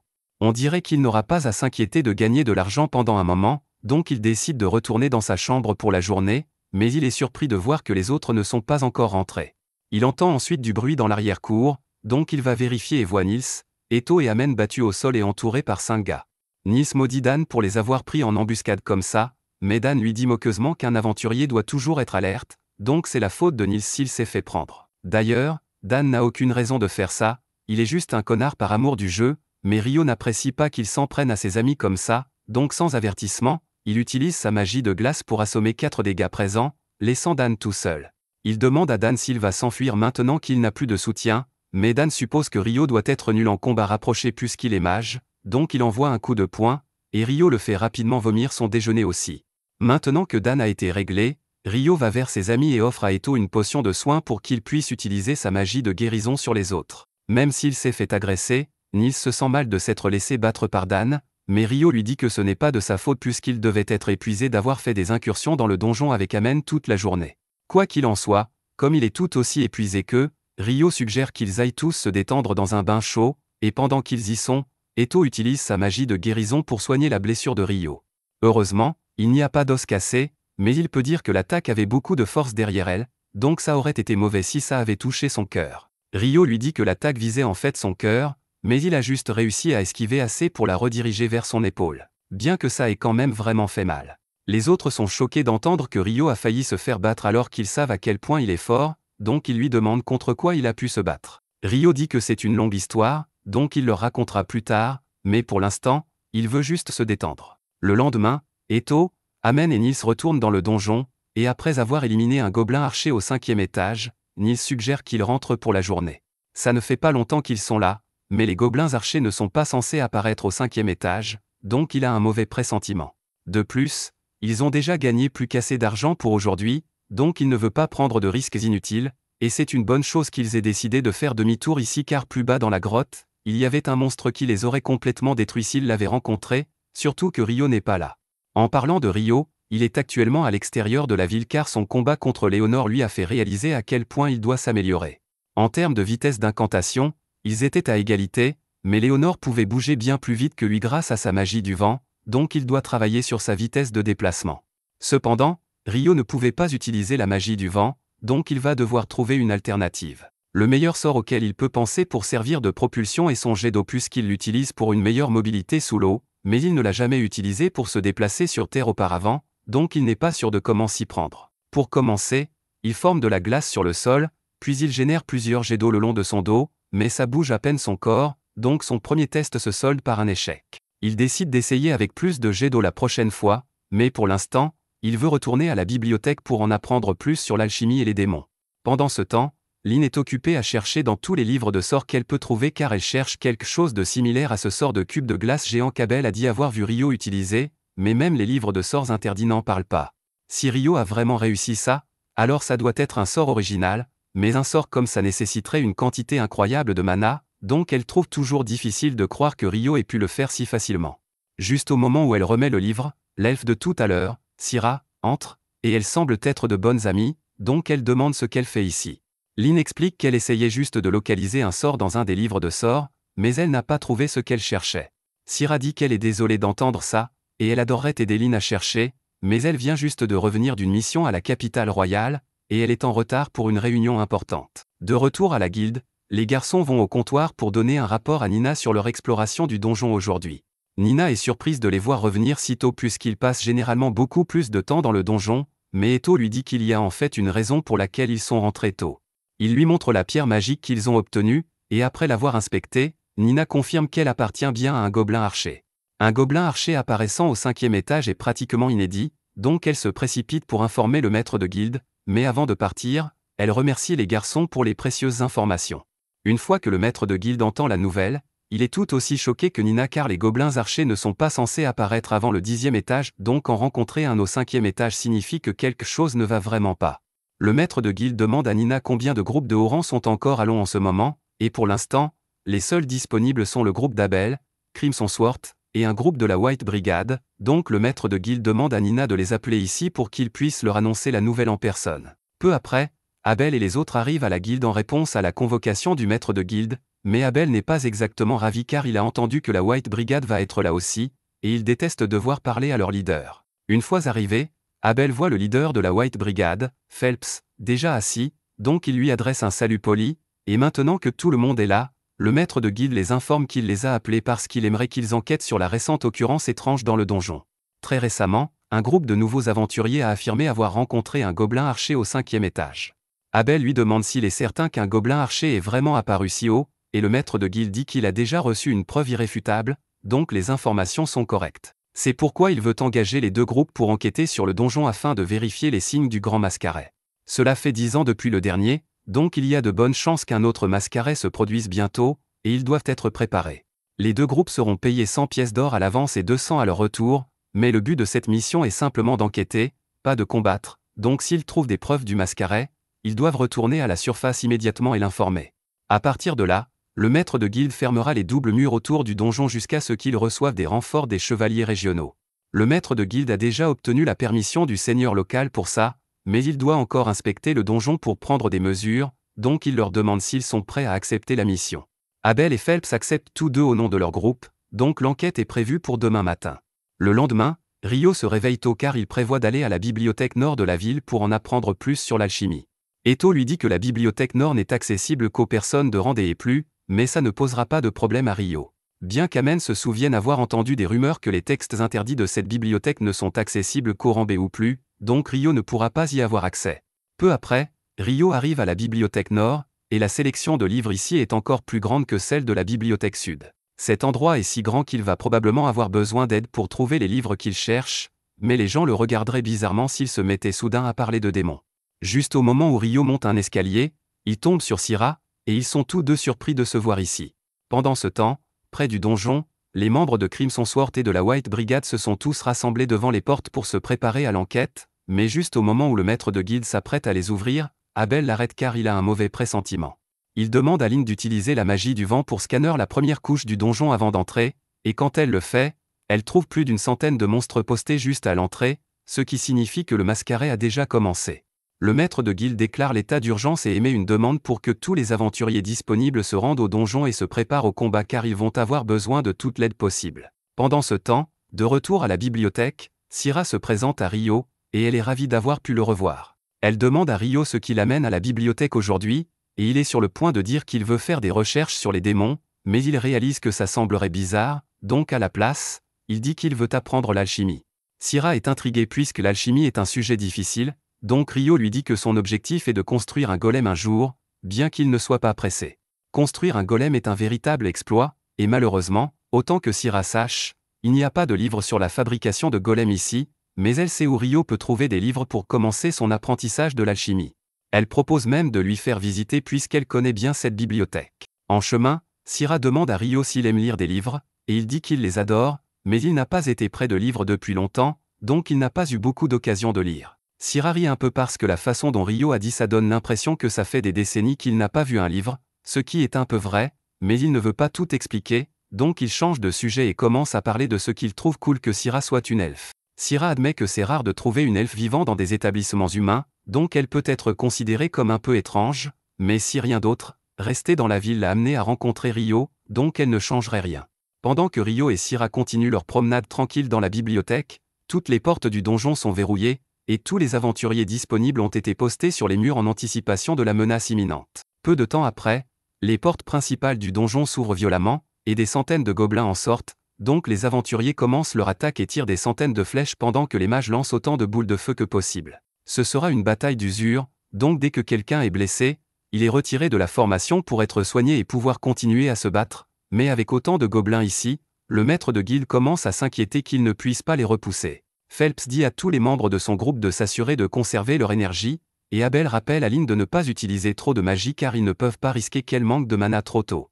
Malheureusement, il manque de flèches, donc Abel ne sait pas combien de temps ils pourront tenir. Quelques instants plus tard, Nils et quelques autres aventuriers de rang F arrivent, et ils ont apporté toutes les flèches qu'ils ont pu trouver, donc ils devraient pouvoir repousser les gobelins maintenant, mais à part ça, Nils a un message pour Abel de la part du maître de guilde. Donc il lui dit qu'une fois les petits gobelins éliminés, Crimson Sword et la White Brigade devront affronter le boss une fois qu'il apparaîtra. Quelques heures plus tard, presque tous les gobelins ordinaires ont été éliminés, et le boss devrait apparaître bientôt, donc le maître de guilde donne le signal à Crimson Sword et à la White Brigade d'avancer et d'attaquer. Ils sautent tous du mur, et Lynn utilise sa magie pour s'assurer qu'ils atterrissent en sécurité, mais il reste encore quelques gobelins en bas, donc Abel et Phelps se précipitent pour les achever. Ils tournent ensuite leur attention vers le grand général gobelin qui vient d'émerger du donjon, mais à leur surprise, ce n'est pas un seul, ce sont 3 généraux gobelins séparés. C'est une mauvaise nouvelle car avoir 3 généraux signifie qu'il doit y avoir un roi gobelin à proximité, donc ils doivent en finir rapidement. Abel dit à tout le monde que lui et Phelps s'occuperont chacun d'un général pendant que Ria et Shena pourront s'occuper du dernier, et maintenant que tout le monde a compris le plan, ils passent tous à l'action. Abel esquive un des gobelins, frappe, et parvient à lui couper le bras, donc ça ne devrait pas être trop difficile d'abattre les généraux gobelins, mais juste à ce moment-là, il remarque quelque chose d'étrange dans le donjon, donc il crie à tout le monde de se baisser immédiatement. Au moment suivant, une lame de vent est envoyée droit sur eux, coupant tous les généraux gobelins en deux, mais heureusement, tout le monde a réussi à s'accroupir à temps pour éviter d'être tranché. Celui responsable de la lame d'air était le roi gobelin, et il ne sera clairement pas aussi facile à vaincre que les autres, donc Abel et Phelps se ruent pour essayer de le prendre par surprise. Cependant, quand Phelps essaie de le transpercer avec sa lance, elle rebondit sur l'armure du roi gobelin. Phelps est obligé de reculer car il ne peut pas lui infliger de dégâts, mais Abel ne ralentit pas du tout. Il charge droit sur le roi gobelin et utilise sa technique d'ombre parfaite pour esquiver son attaque avant de lui transpercer la poitrine. Ce n'était pas suffisant pour tuer le roi gobelin, mais Abel ne s'attendait pas à en finir seul. Il appelle ensuite Lynn, qui chargeait un sort de balle de vent pendant tout ce temps, et une fois qu'il s'est écarté, elle libère le sort, mettant officiellement fin à la crise. Tout le monde retourne à la guilde pour célébrer leur victoire, et lorsque Rio revient, il ne comprend pas pourquoi tout le monde est si heureux. Mais tandis que les autres membres de la guilde font la fête, le maître de guilde est submergé de paperasse, car il doit encore envoyer les rapports sur le sanglier titré et traiter tous les paiements pour les aventuriers qui ont aidé à le combattre. Et pour couronner le tout, des chercheurs de la capitale royale vont tôt ou tard se présenter pour demander des données sur le sanglier titré, il va donc devoir s'occuper d'eux aussi. Pendant ce temps, à la fête, Abel vient de finir d'expliquer tout ce qui s'est passé avec le sanglier titré pendant qu'il était à la bibliothèque, lorsque les amis d'Abel arrivent. Lynn avait l'intention de demander à Rio en personne depuis un certain temps déjà, alors elle lui dit qu'elle veut savoir s'il peut vraiment créer des murs de glace épais à distance. Ryo le confirmait, pour être exact, il dit qu'il peut lancer des sorts jusqu'à une distance d'environ 40 mètres, mais qu'il lui a fallu beaucoup de temps pour maîtriser cette technique, donc ce n'est pas aussi facile qu'il le laisse paraître. Même dans ce cas, Lin n'a jamais entendu parler de quelqu'un capable d'utiliser la magie à une telle distance, alors elle demande à Ryo s'il s'agit d'un sort original, et si oui, elle veut savoir quelle incantation il utilise pour le lancer. Ryo répond qu'il sera ravi de lui montrer plus tard, mais qu'en ce qui concerne l'incantation, il l'invente un peu au fur et à mesure, alors elle peut utiliser celle qu'elle veut. À ce moment-là, Nils fait remarquer que la plupart des aliments ont déjà été consommés, et que si Ryo ne se dépêche pas, il n'aura rien à manger. Il s'excuse pour aller chercher de la nourriture, mais Lin est toujours perplexe quant à ce qu'il voulait dire en affirmant qu'il se laissait simplement porter par le courant pour les incantations. Abel lui explique alors que Ryo n'utilise des incantations que parce qu'il trouve ça cool, mais qu'il est parfaitement capable de lancer des sorts sans dire un mot, ce qui lui semble encore plus absurde que les murs de glace. Tôt le lendemain matin, Nils, Eto et Amen se réunissent à la guilde pour chercher du travail, mais ils sont déçus de voir que le tableau d'affichage est complètement vide. À ce moment-là, Ryo passe par là et leur demande ce qu'ils font tous les trois, car d'habitude, à cette heure-ci, ils sont déjà au travail. Malheureusement, après l'incident d'hier, le donjon a été fermé pour inspection, ils ne pourront donc pas y aller avant un certain temps. Ils espéraient trouver un travail de collecte de ressources pour subvenir à leurs besoins pendant ce temps, mais avec tous les objets qui ont été perdus lors de la marée, la demande en matière de collecte de ressources n'est pas très forte. Mis à part leurs problèmes, ils demandent à Ryo ce qu'il fait, et il leur répond qu'il est en fait à la recherche de minerais de cuivre magique, car il en a besoin pour commencer à pratiquer l'alchimie. Eto se souvient avoir entendu dire que le minerai de cuivre magique était très cher, et Ryo lui répond qu'il a raison, car le dernier magasin où il s'est rendu lui a dit qu'il coûterait 50 pièces d'or pour un seul morceau de cuivre. L'argent n'a pas vraiment d'importance pour Ryo, car il est riche, mais il veut aider ses amis, alors il leur demande s'ils seraient intéressés par la collecte de minerais de cuivre magique pour lui. Il dit qu'il est prêt à leur payer 4 pièces d'or chacun, qu'ils trouvent ou non du minerai de cuivre, et s'ils en trouvent, il leur en achètera pour 25 pièces d'or. Tous les trois sont stupéfaits, car c'est plus d'argent qu'ils n'en ont jamais gagné de leur vie, mais Eto demande à Ryo s'il est vraiment d'accord pour leur payer autant. Ryo répond qu'au final, s'il trouve le cuivre, il n'aura à leur verser que 37 pièces d'or, ce qui est bien moins cher que les 50 pièces qu'il devrait payer pour se procurer du cuivre en ville, donc c'est également une bonne affaire pour lui. Comme il confirme que Ryo est sérieux au sujet de l'accord, les trois se précipitent pour commencer leur recherche, mais une fois qu'ils sont partis, Ryo entend du bruit dehors, alors il va voir ce qui se passe. En bas, il voit Dan se disputer avec un groupe de chevaliers qui essaie pratiquement d'enlever une fille en plein jour. La jeune fille ne veut clairement pas les suivre, alors quand ils essaient de l'entraîner de force, Dan s'interpose et pousse le chevalier pour qu'il relâche son emprise sur la jeune fille. Elle est maintenant libre, mais ils ont des problèmes plus importants à régler, car les chevaliers sont toujours 4 fois plus nombreux que Dan et ils ont des épées, il n'a donc aucune chance de gagner ce combat. Le chef des chevaliers se prépare à donner une leçon à Dan pour avoir osé s'opposer à un chevalier, mais pour une raison quelconque, dès qu'il fait un pas, il trébuche et tombe par terre. Tout le monde est très perplexe, car il n'y a clairement rien près des pieds du chevalier, mais celui-ci ne veut pas accepter l'embarras d'admettre qu'il a trébuché sur ses propres pieds, alors il accuse Dan de lui avoir fait quelque chose. Cependant, alors qu'il essaie de se relever, il trébuche à nouveau. Peu après, Phelps arrive et est consterné par les agissements de ses soi-disant chevaliers. Au début, les chevaliers tentent de le menacer, car ils ont techniquement plus de pouvoir dans la ville que les aventuriers, mais leur tactique d'intimidation ne fonctionne pas sur Phelps, car même s'il est aventurier, il est aussi un noble. Son nom complet est Phelps Enlin, et dès que les chevaliers apprennent que Phelps est issu de la famille Enlin, ils réalisent qu'ils ont commis une erreur. Le père de Phelps, Alexis Enlin, était l'ancien capitaine des chevaliers royaux, ce qui signifie que la famille Enlin a beaucoup d'autorité sur les chevaliers, et que Phelps pourrait probablement les faire renvoyer sur un coup de tête s'il le souhaitait. Et s'il avait été présent pendant qu'il tentait d'enlever la jeune fille, il n'aurait probablement pas hésité à les éliminer.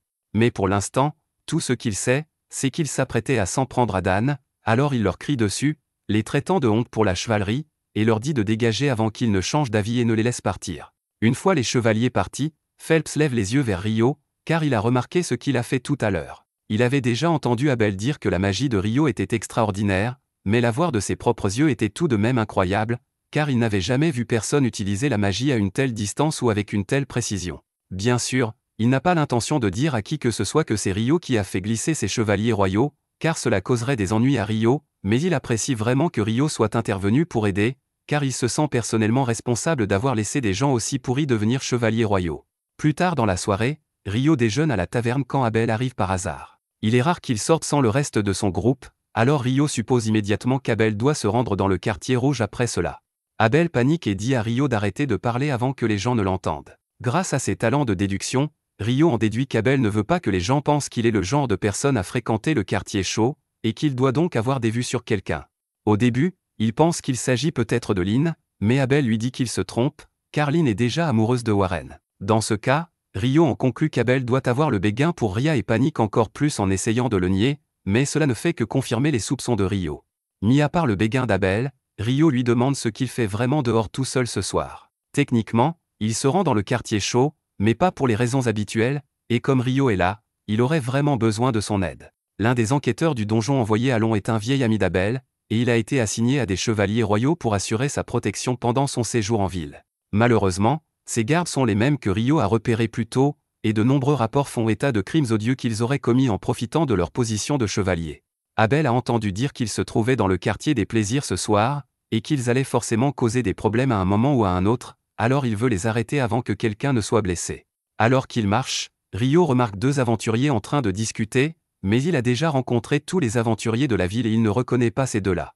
Abel lui explique qu'il n'est pas rare que des aventuriers se rendent à Lon pour explorer le donjon, mais celui-ci est fermé pour le moment, ce qui rend leur présence suspecte, d'autant plus qu'ils sont vêtus de noir et s'éloignent dès qu'ils se rendent compte que Rio et Abel les observent. Peu après, Rio et Abel s'engagent délibérément dans une ruelle sombrée, quelques instants plus tard, ils sont pris en embuscade par ces aventuriers louches. Mais Rio avait prévu le coup et les assomme tous en leur jetant de la glace sur la tête. Pour être honnête, cela a été beaucoup plus facile qu'ils ne le pensaient, mais ils ne savent toujours pas ce que ces types mijotaient, ils vont donc devoir les remettre aux gardes pour qu'ils les interrogent. Pendant ce temps, ailleurs dans le quartier des plaisirs, Phelps marche seul lorsque ses chevaliers s'approchent furtivement derrière lui. Leur chef est toujours embarrassé que Phelps se soit mis en travers de son chemin plus tôt, alors lui et les autres prévoient de le tuer cette nuit, mais au moment où ils s'apprêtent à dégainer leurs épées, ils réalisent tous qu'ils ne peuvent plus bouger pour une raison inconnue. Tout cela était un piège orchestré par Phelps, car il est désormais conscient de la sinistreté de ce groupe de chevaliers, et il serait un noble raté s'il les laissait continuer ainsi. Il a donc demandé à Shena de les frapper avec des aiguilles paralysantes, et une fois qu'ils sont immobilisés, il fait appel à sa magie du feu pour réduire leur corps en cendres jusqu'à ce qu'il n'en reste plus aucune trace. Le lendemain matin, l'équipe de recherche venue de la capitale arrive en ville, comme l'avait prédit le maître de la guilde, elle cause immédiatement des problèmes à tout le monde en réclamant toute la provision alimentaire du jour pour ses recherches. En plus de cela, Clive exige également que Hugh rouvre le donjon et lui fournisse des aventuriers pour assurer leur protection pendant leur enquête. Hugh répond à Clive qu'il est déraisonnable, car ils ne savent pas dans quel état se trouve le donjon actuellement et que cela pourrait être très dangereux, mais Clive lui rappelle qu'il a reçu les pleins pouvoirs pour mener l'enquête et que Hugh doit donc faire tout ce qu'il lui dit. Le conseiller, Arthur, s'excuse auprès de Hugh pour le comportement de Clive et promet de remplacer les provisions qui ont été prises à la ville, ce que Hugh apprécie grandement, mais Clive refuse toujours de renoncer à rouvrir le donjon pour y entrer. Hugh finit par céder et dit qu'il est prêt à ouvrir le donjon pour Clive, mais il précise que si quelque chose tourne mal, ni Hugh ni la ville de Lon ne seront tenus responsables, tout retombera sur les épaules de Clive. Clive commence à avoir des doutes maintenant qu'il réalise qu'il devra faire face aux conséquences si quelque chose tourne mal, mais il ne peut plus faire marche arrière après avoir tant insisté. Il finit par accepter les conditions de Hugh, mais il reste encore à trouver des aventuriers pour accompagner l'équipe de recherche. Peu après, Rio se rend à la cafétéria lorsqu'une jeune fille sort en courant et lui demande s'il peut lui indiquer le chemin vers la guilde des aventuriers. Rio était en route pour aller déjeuner, mais comme elle a besoin d'aide, il l'accompagne à la guilde. La jeune fille s'appelle Nathalie Schwarzkopf et elle est venue remettre une lettre demandant l'aide du groupe d'Abel pour défendre l'équipe d'enquête dans le donjon. Rio est surpris d'apprendre qu'une équipe d'enquête a été envoyée là-bas alors que le donjon est fermé, mais Abel est convaincu que quelqu'un a dû tirer les ficelles pour forcer Hugh à le rouvrir. La raison pour laquelle le donjon a été fermé au départ est qu'il y a plusieurs décennies, après un mascaret, un groupe de rang a été envoyé pour enquêter, mais aucun de ses membres n'est jamais revenu. Même leur chef, qui était pratiquement un surhomme de rang S, n'a jamais été revu. Et si ce qui se trouvait là-bas était suffisamment puissant pour éliminer un super-héros de rang S, la guilde ne voulait prendre aucun risque. Dès lors, la politique consistait à fermer le donjon chaque fois qu'un mascaret se produisait. Rio est intrigué par cette histoire, mais il a aussi très faim, il doit donc partir. Une fois Rio parti, Lynn demande à Nathalie si elle fait vraiment partie de la famille Schwarzkopf, réputée pour sa magie aquatique légendaire. Nathalie le confirme, alors Lynn lui demande si elle a déjà entendu parler d'une magie qui permet à un mage de créer un mur de glace à distance. Nathalie répond qu'elle n'est pas sûre que cela soit possible, alors Abel lui dit que, Même si c'est difficile à croire, Rio est en fait capable de créer un mur de glace à 40 mètres de distance. Sur ce, Abel tient à avertir tout le monde ici présent qu'il ne faut en aucun cas se battre contre Rio, et que s'ils se retrouvent face à lui, ils doivent simplement abandonner et se rendre, car ils n'ont aucune chance de le battre, même s'ils se battent tous ensemble. Il dit également à Nathalie que si elle a besoin d'aide et qu'elle ne trouve personne pour l'aider, elle doit aller demander de l'aide à Rio. 3 jours passent, et les amis de Rio reviennent enfin de leur mission. Ils ont réussi à rassembler 2 minerais de cuivre magique, alors Rio leur verse 90 pièces d'or au total, et ils lui sont très reconnaissants car avec autant d'argent, ils n'auront pas besoin de travailler pendant un certain temps. Pendant ce temps, dans le donjon, l'équipe d'enquêteurs a déjà atteint le 7e étage, mais étrangement, ils n'ont encore vu aucun monstre, alors ils continuent à s'enfoncer plus profondément. Finalement, ils tombent par hasard sur un carré noir sur le côté du mur, et aucun d'entre eux n'a la moindre idée de ce que c'est, car ils n'ont jamais rien vu de tel auparavant, mais Clive est ravi, car il s'agit d'une anomalie de premier ordre à analyser. Il ordonne immédiatement à tout le monde d'installer l'équipement de mesure afin de pouvoir envoyer les données à la surface. Une fois cela fait, l'équipe d'analyse, dont fait partie Nathalie, commencera à examiner les données pour identifier l'anomalie. Cependant, dès que l'équipe de recherche de Clive insère le monodensimètre dans la porte, tout le monde est instantanément téléporté et l'équipe de surface perd le contact avec eux. Au moment où ils réalisent ce qui se passe, ils se retrouvent au milieu d'une plaine herbeuse, et heureusement, aucun d'entre eux ne semble être blessé. Cependant, ils n'ont aucune idée de l'endroit où ils se trouvent, et ils ne voient Clive ou son équipe de recherche nulle part. Ailleurs dans les champs, Clive a demandé à son équipe de commencer à recueillir des données sur leur environnement dès que possible, car si son hypothèse est correcte, alors la porte doit les avoir tous téléportés vers un nouvel endroit. Cela signifie qu'il existe un risque très réel d'être attaqué, donc tout le monde doit rester sur ses gardes. Mais Clive est en fait content que cela soit arrivé, puisque cela lui donnera un plus grand aperçu de la théorie selon laquelle les monstres de la Mascarée proviennent du 38e étage. Et en tant que celui qui a découvert la porte de téléportation, il est sûr d'obtenir une promotion à la tête du département une fois de retour à la surface, mais seulement s'il s'en sortent vivant, car les créatures ici-bas ne semblent pas vouloir être amicales. De retour à la surface, Nathalie et les autres membres de l'équipe de recherche essaient encore de comprendre ce qui est arrivé aux aventuriers lorsque le localisateur se rallume soudainement. Il ne transmet un signal que pendant un moment, ce n'est donc pas suffisant pour communiquer, mais d'après les informations qu'ils ont obtenues, il semble que l'équipe d'expédition ait atterri d'une manière ou d'une autre au 40e étage du donjon. Mais cela n'a aucun sens, puisqu'ils étaient au 10e étage il y a un instant. C'est alors qu'un homme nommé Christopher entre dans la tente et se présente comme l'un des chercheurs du collège de magie venus participer à cette enquête. Il comprend que lui et l'équipe de recherche de Nathalie sont techniquement rivaux, mais il dit qu'il a besoin de savoir si quelque chose de étrange est arrivé dans le donjon, donc il apprécierait qu'ils puissent lui dire ce qu'ils en savent. Nathalie et le reste de l'équipe de recherche hésitent un peu à révéler des informations aussi sensibles, alors Christopher explique qu'il y a peu, il entrait dans le donjon avec les aventuriers désignés pour la 2e expédition de recherche, mais alors qu'il était sur le point de franchir le seuil du donjon, tout le monde devant lui a disparu, ce qui est la raison pour laquelle il est désespéré de découvrir ce qui leur est arrivé. Entendre le témoignage de Christopher confirme que les aventuriers dans le donjon ont vraiment été téléportés, et cela explique comment ils ont atterri au 40e étage, mais cela n'améliore en rien la situation.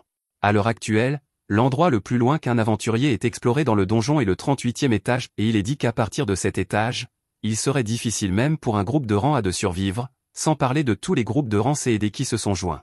Heureusement, le groupe d'Abel était parmi les personnes envoyées en première expédition, donc lui et les autres devraient pouvoir protéger tout le monde pendant un certain temps, mais les choses vont très vite empirer s'ils ne trouvent pas un moyen de les secourir. Quand Nathalie entend qu'Abel et tout son groupe sont coincés dans le donjon, elle se souvient de ce qu'il lui a dit avant d'entrer, alors elle se précipite à la bibliothèque pour trouver Rio et lui demander de l'aide. Pendant ce temps, de retour à la guilde, Nena entre dans le bureau de Hugh et l'informe que quelque chose s'est mal passé avec l'enquête. L'équipe qui a été envoyée a disparu au hasard après être entrée, et tout contact a été perdu, donc le doyen Christopher demande la présence de Hugh afin qu'il puisse comprendre ce qui se passe. Hugh se lève immédiatement de son bureau et dit à Nena qu'il s'y rend tout de suite, mais pendant son absence, il veut qu'elle garde les détails de la situation secrète jusqu'à son retour, parce que si les aventuriers restants l'apprennent, cela pourrait provoquer une panique générale. Au même moment, Rio traverse la bibliothèque comme d'habitude, mais il ne fait pas beaucoup de progrès dans ses recherches puisqu'il n'a aucune idée de où trouver les livres dont il a besoin. Il aimerait vraiment que Sarah soit là, puisqu'il est sûr qu'elle saurait où trouver les livres dont il a besoin, et il a de la chance, car elle se trouve se tenir dans l'allée d'à côté. Rio est ravi de la voir, alors il s'approche et explique qu'il a essayé de chercher des archives sur les éclipses et les mascarets, mais il ne sait pas du tout où chercher. Sarah dit qu'elle serait heureuse d'aider, puisqu'elle sait exactement où se trouvent ces archives. Personnellement, Elle pense qu'il y a un lien entre les éclipses et les mascarets, parce qu'avant que le mascaret ne se produise, il y a eu une éclipse 2 jours auparavant, et historiquement, le même schéma s'est répété encore et encore. Cela dit, il a fallu une tonne de recherche pour qu'elle fasse ce lien, donc elle veut savoir pourquoi Ryo s'intéresse soudainement autant au sujet. Cependant, Ryo ne peut pas exactement lui dire qu'il a combattu un démon au milieu de la ville pendant la dernière éclipse, alors il change de sujet et demande à Sarah si elle sait pourquoi les pierres magiques changent de couleur. Elle sait que Ryo cache quelque chose, mais elle décide de laisser tomber pour l'instant et explique que la couleur d'une pierre magique change selon la durée de vie du monstre. Ryo le savait déjà, et c'est en partie la raison pour laquelle il s'intéresse autant au mascaret, parce que d'après les rapports, toutes les pierres magiques obtenues des monstres du mascaret étaient transparentes. Actuellement, les gens supposent que les monstres remontent des niveaux inférieurs pendant un mascaret, mais les pierres magiques transparentes indiquent que tous ces monstres venaient tout juste d'apparaître. Ryo se souvient que les archives de tous les autres mascarets ont rapporté le même phénomène de pierres magiques transparentes, et il est surpris parce qu'il ne pensait pas que des archives aussi détaillées seraient disponibles ici. Sarah lui dit que les archives sont en fait en assez mauvais état et qu'elles sont toutes sur parchemin, donc même les bibliothécaires ne les connaissent pas, mais elle sait exactement où elles sont, donc elle peut lui montrer s'il veut. Pendant ce temps, du côté de l'équipe d'enquête, ils n'ont toujours pas été capables de déterminer où ils sont, et considérant le fait qu'ils ont été téléportés ici, ils ne sont même pas sûrs d'être encore dans le donjon à ce stade. Arthur demande aux chercheurs s'ils ont réussi à remettre en marche leurs outils, et on lui dit que l'émetteur est de nouveau en ligne, donc l'équipe de surface devrait pouvoir les localiser maintenant. Les autres pensent que cela signifie que quelqu'un viendra les secourir, mais Arthur n'en est pas si sûr. Abel lui demande s'il y a quelque chose qui l'inquiète, alors Arthur explique que l'air ici semble juste étrange.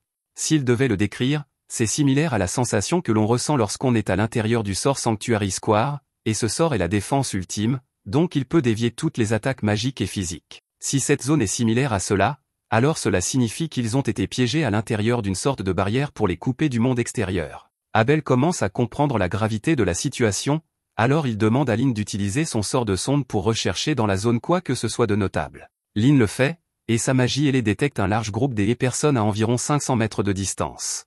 Pour être exact, c'est environ une centaine d'humains, mais il y a une douzaine de formes de vie là-bas qu'elle ne reconnaît pas.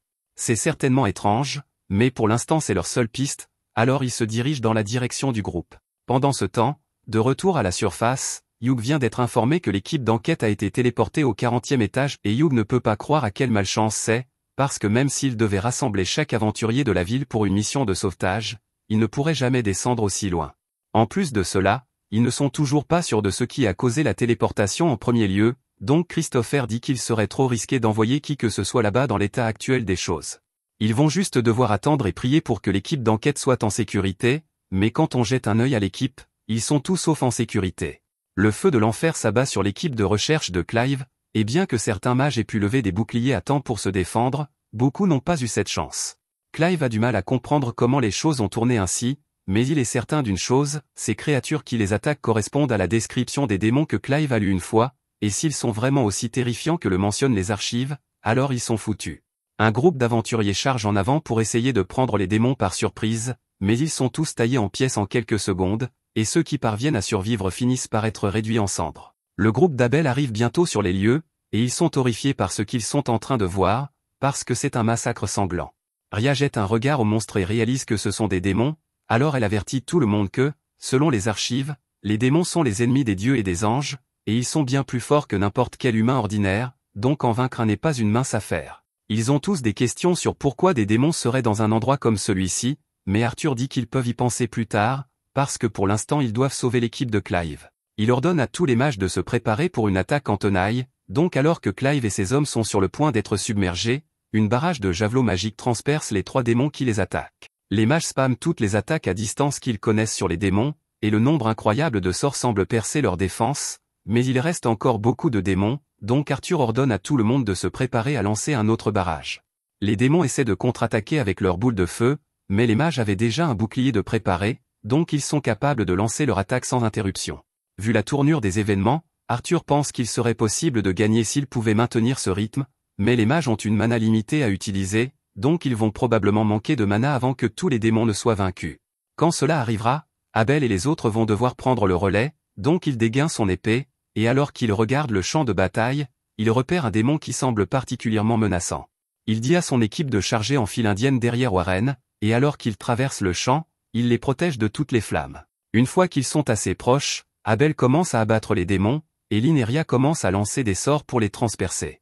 Ils réussissent à éliminer la plupart des démons comme ça, mais Lyn finit par s'effondrer d'épuisement de mana, et Rhia n'a pas beaucoup de mana non plus, donc Abel est seul maintenant. Il reste 6 démons, mais Rhia l'avertit que le boss là-bas est très probablement un prince démon. Un prince démon est la forme immature d'un seigneur démon, et il n'y a aucune archive de quelqu'un à part un héros ayant réussi à en vaincre un. Ce n'est pas très encourageant, mais Abel décide quand même d'y aller parce qu'il n'a pas vraiment le choix. Ces gars sont définitivement effrayants, mais la terreur qu'il ressent actuellement n'est pas aussi mauvaise que la fois où il a affronté le griffon, donc il peut au moins essayer. Il réussit à abattre 2 des démons d'un coup, mais cela attire l'attention du prince démon, donc il tire un souffle d'énergie sur Rhia et Lyn, forçant Warren à sauter pour les sauver et les envoyant tous les 3 valser. Maintenant, il ne reste plus qu'Abel et le prince démon sur le champ de bataille, et pendant un moment, Abel essaie de se convaincre qu'il peut gagner en 1 contre le prince démon, mais cet espoir est immédiatement anéanti lorsque le prince démon fait un pas éclair devant lui et envoie son épée valser. Abel reste calme et garde son épée levée, mais intérieurement il sait qu'il n'y a aucun moyen qu'il gagne ce combat avec un tel écart de force et de vitesse. C'est alors que Clive frappe le prince démon avec un sort puissant de l'autre côté du champ, mais cela ne fait presque rien contre lui, et maintenant le reste des démons cible le groupe de Clive. Son bouclier est détruit, et son groupe est laissé pour être consumé par les flammes. La situation ne va qu'empirer from ici, donc Abel décide de tout donner et utilise sa compétence Zero Turn alors que le prince démon charge sur lui. Cette compétence lui permet de dévier l'épée du prince démon et ensuite de faire un virage à 0 point pour viser son coup, mais d'une manière ou d'une autre le prince démon a pu le voir venir, donc il esquive son coup et le frappe au loin. Abel peut à peine tenir debout maintenant, donc le prince démon s'approche et est sur le point de le décapiter, mais à la dernière seconde, Abel entend une distincte goutte d'eau, et à ce moment, Rio fait irruption trouve le plafond. Rio est content d'avoir réussi à trouver Abel à temps, et Abel est convaincu qu'il doit halluciner, parce qu'il ne se serait jamais attendu à voir Rio à un moment comme celui-ci. Rio lui dit qu'il y a beaucoup de gens qui s'inquiètent pour lui et les autres, donc il devrait rentrer dès que possible, et il s'occupera des monstres ici en attendant. Abel essaie d'avertir Rio que le monstre est un prince démon, mais Rio pense qu'il plaisante parce qu'il a déjà combattu un démon et ce gars n'a pas l'air d'être proche de son niveau. Mais encore une fois, puisque c'est essentiellement un bébé seigneur démon, il est logique qu'il soit encore si faible. Il commence à marcher vers le prince démon, et les démons restants essaient de lui tirer dessus avec du feu, mais Rio contre casuellement avec ses lances de glace, et avant même qu'il ne réalise ce qui se passe, il les a déjà tous décapités. Le prince démon regarde en arrière et voit les têtes de ses hommes tomber au sol, donc il est immédiatement clair pour lui que Rio ne sera pas aussi facile à vaincre que les autres. Le prince démon prépare son épée pour le combat, et Rio veut s'amuser un peu ici, donc il sort son épée aussi pour voir ce que le prince démon peut faire. Merci d'avoir regardé.